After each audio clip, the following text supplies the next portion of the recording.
सरसों का साग एक मशहूर पकवान है जो अमूमन पाकिस्तान भारत के खित्ता पंजाब नीज़ दीगर मुल्हिका इलाकों में पकाया जाता है। तारीखी एतबार से सरसों का साग पंजाब के देहातियों की ग़िज़ा है। इस पर घर के बने खाने का तड़का पंजाब के ज़रख़ेज़ खेतों में काम करने वाले मेहनत कशों के लिए ग़िज़ाइयत से भरपूर बेहतरीन खाना है। रवायती तौर पर सरसों के साग में मसाले नहीं डाले जाते, बस हल्का सा नमक, अदरक, पालक, हरी मिर्च, मेथी के साथ मिलाकर पकाया जाता है। अमूमन इसे हल्की आंच पर पकाते हैं। सरसों का साग पकाते वक्त उसे हाथ से चलाया जाता है जब तक इसमें मतलूबा लताफत ना पैदा हो जाए। उत्तर प्रदेश में लोग साग को पहले हल्का सा तलते हैं, फिर इसमें टमाटर और दही डालकर पकाते हैं। इसका फ़ायदा ये है कि इसका तेज़, चटपटा और तल्ख जायका कम हो जाता है। साग एक सब्ज माइल की ढीठ किस्म की सब्जी होती है। ढीठ इसलिए कि जिस घर में घुस जाए 2 माह पड़ा रहता है। सर्दियों के कुछ माह तो उसकी हैसियत घर के फर्द जैसी हो जाती है। नाश्ते, लंच और डिनर में माओं को इतनी फिक्र अपने बच्चों की नहीं होती जितनी साग की होती है। साग और रोज़े साल में 1 महीना हर मुसलमान मर्द औरत पर फ़र्ज हैं तो गलत ना होगा। साइंसी एतबार से देखा जाए तो साग में कैल्शियम, पोटाशियम, फोलाद, फास्फोरस काफ़ी मकदार में मौजूद होते हैं। बाज़ घरों में तो इतने बर्तन भी नहीं होते जितने किस्मों का वहाँ साग बना होता है। सर्दियों में अक्सर फ्रिज खोलें तो आलू साग, कीमा साग, चिकन साग, मेथी साग, इस तरह के चंद और सागों से फ्रिज सागो साग हुआ होता है। साग को चाहे 5 मिनट पकाएं, चाहे 5 घंटे, ये अपना रंग नहीं बदलता। अगर इसके कुछ और रंग मार्केट में लॉन्च कर दिए जाएं तो ये एक अच्छी सब्जी साबित हो सकती है। साग के मुतालिक औरतें इतनी इमोशनल होती हैं कि अगर आप अपनी अम्मी के सामने साग की बुराई कर दें तो वो रो भी सकती हैं।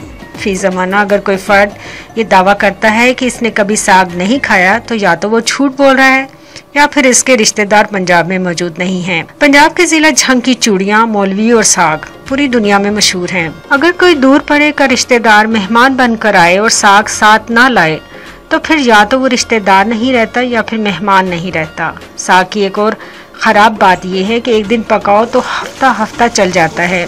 जो लोग साग को करीब से जानते हैं उन्हें अच्छी तरह इल्म होगा कि इसे खा खा कर बंदा ख़राब हो जाए तो हो जाए, ये खुद कभी ख़राब नहीं होता। बहरहाल हमारा मानना तो ये है कि साग और आग जिस घर को लग जाए वो मुश्किल से ही बचते हैं। साग के मुतालिक तारीख ऐसे ही खामोश है जैसे हम हर रोज़ सामने साग को देखकर खामोश हो जाते हैं। लेकिन अगर पाकिस्तान की बात हो तो उसके झंडे और साग में काफ़ी मुमासलत पाई जाती है। यूँ लगता है झंडे का डिज़ाइन बनाने वाला उस वक़्त साग खा रहा था, इसलिए हूबहू साग वाला रंग दे दिया, और शायद साग में मक्खन भी मौजूद था इसलिए साथ सफ़ेद रंग भी शामिल कर दिया। वो तो शुक्र है फिज जालंधरी के साथ ऐसा कुछ नहीं हुआ, वरना कौमी तराना भी साग सरजमीन शादबाद हो जाता। साग पकाने के लिए आमतौर पर दर्जेल चीज़ें दरकार हैं। सरसों का साग, पालक, मेथी का साग, पानी, अदरक, मकई का आटा, मक्खन, मोटी हरी मिर्च, नमक हस्बे जायका। एक देगची में तमाम चीज़ें मिक्स करके डाल दें और 15 से 20 मिनट तक पकाएं। हिंदुस्तान के हर हिस्से में बेशुमार साग पैदा होते हैं। मैदान हो या पहाड़, साहिली इलाका हो, खुश्क ज़मीन, साग किसी न किसी सूरत में पाए जाते हैं। चौलाई के ख़ानदान के 3 साग मशहूर हैं, सब्ज़ चौलाई, लाल साग और मरसा। ये तीनों साग सादा पकाए जाते हैं और बरसात के मौसम में शौक से खाए जाते हैं। इनका पकाना बेहद आसान, गो इनका साफ़ करना मुश्किल है। डंठल से पत्तों को अलग करना और पकाना काफ़ी वक्त और दिक्कत तलब है। पालक की काम साग है लेकिन ग़िज़ाइयत से भरपूर, मैदा और जिगर की इस्लाह करके खून सालेह पैदा करता है। इसका सालन मुर्ग गोश्त, दालों और पनीर की आमेज़िश से पकाया जाता है और लजीज होता है। जनूबी एशिया में जाड़े का मौसम सेहत के लिहाज से ज़्यादा साजगार होता है। इस मौसम में बेशुमार साग पैदा होते हैं जिनसे लजीज और तवानाई बख्श ग़िज़ाएं तैयार की जाती हैं। पुराने ज़माने के लोग कहा करते थे, खाने का मौसम जाड़े का मौसम। जाड़े के मौसम ने अंगड़ाई ली और सरसों के खेत लहलहा उठे। पंजाब का किसान खुशी से झूम उठा। सरसों का साग और मकई की रोटी के साथ लस्सी का बड़ा गिलास पंजाब का मन भाता खाजा और सर्दियों की सौगात है। मूली और प्याज के पत्ते भी बड़े शौक से खाए जाते हैं। हल्दी का पौधा शायद ही आपको अपनी तरफ मतवज्जो करे, क्योंकि लोग अमूमन इसके पत्तों की सफ़ात से नाआशना है।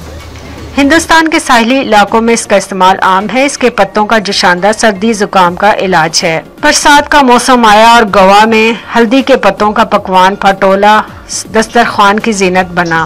पोई का साग अहले बंगाल का मनपसंद खाजा है। मछली के साथ पकाएं या सादा, ये बंगाल की मशहूर गज़ा है।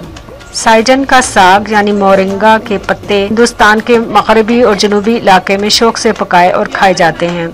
साइजन साग सूप, सलाद और सैंडविच बनाने के काम आता है। शाम की चाय में साग के बने पकौड़े चटनी के साथ खास लुत्फ देते हैं। जनूबी हिंद में मछली और केकड़े के साथ भी पकाए जाते हैं। इसके पकवान जनूबी हिंद में खवास और आम की पसंद हैं। ग़िज़ाइयत से भरपूर इस साग को ज़ियाबीतस का बेहतरीन इलाज भी तस्वर किया जाता है। क़ल्ब के अमराज, जोड़ों के दर्द और सांस की तकलीफ रफ़ा करता है और हाजमा दुरुस्त करता है। में महालक्ष्मी के त्यौहार में इस साग का पकवान देवी की नज़र किया जाता है। महाराष्ट्र में इसे घंगूरा साग भी कहते हैं। अमरनाथ यानी चौलाई का साग 3 किस्म का होता है और ये उत्तर प्रदेश और बिहार की महबूब ग़ज़ा शुमार होती है। सादा साग पराठे या मकई की रोटी के साथ खाए जाते हैं। सुर्ख चौलाई को बंगाल में लाल साग और गोवा में इसका सालन लाल माट कहलाता है। तमिलनाडु में पत्तों पर बनाए रोल भाप पर पकाए जाते हैं। गोश्त और मुर्ग के साथ भी इसे पकाया जाता है। अरवी के पत्तों का इस्तेमाल भी हल्दी के पत्तों की तरह होता है। इसके बनाए रोल बाजार में दस्तयाब हैं। इसे शाम की चाय के साथ तलकर खाएं या फिर कीमे के सालन में पकाएं। ये खाने की लज्जत में इजाफा करता है। पंजाब की असल पहचान सरसों के साग और मकई की रोटी से बेहतर और कोई नहीं। इस सौगात में जायका, ग़िज़ाइयत और रंग की बहुतात है, बिल्कुल पंजाब के लोगों की तरह, जो कि सर्दियों और बहार की सौगात है। पाकिस्तान और इंडिया में उगने वाले देसी सरसों के पत्ते हमवार बनावट के होते हैं, जबकि एक और किस्म के सरसों के पत्ते मुड़े तुड़े खमदार होते हैं और उनका जायका भी मट्टी जैसा होता है। सरसों का साग नाइट्रेट और मैग्नीशियम से भरपूर ग़िज़ा है, जबकि इसमें फाइटोकेमिकल्स भी मौजूद होते हैं और ये सब अनासिर दिल की अच्छी सेहत के लिए इंतहाई ज़रूरी हैं। मुनासिब मकदार में नाइट्रेट का इस्तेमाल खून और टिश्यूज़ में नाइट्रेट और नाइट्रिक ऑक्साइड की मौजूदगी को यकीनी बनाता है। सरसों का साग विटामिन ए, बी, सी, ई और के से भरपूर होता है। तिब्बी साइंसी रिपोर्ट्स में सब्ज पत्तों वाली सब्जियां दिमागी सेहत के लिए फ़ायदेमंद करार दी गई हैं। सरसों का साग भी इनमें से एक है, जिसके उबले हुए पत्तों का 1 कप रोज़ाना खाना याददाश्त को बेहतर बनाता है, बच्चों में दिमागी नशोनुमा को भी बेहतर करते हैं।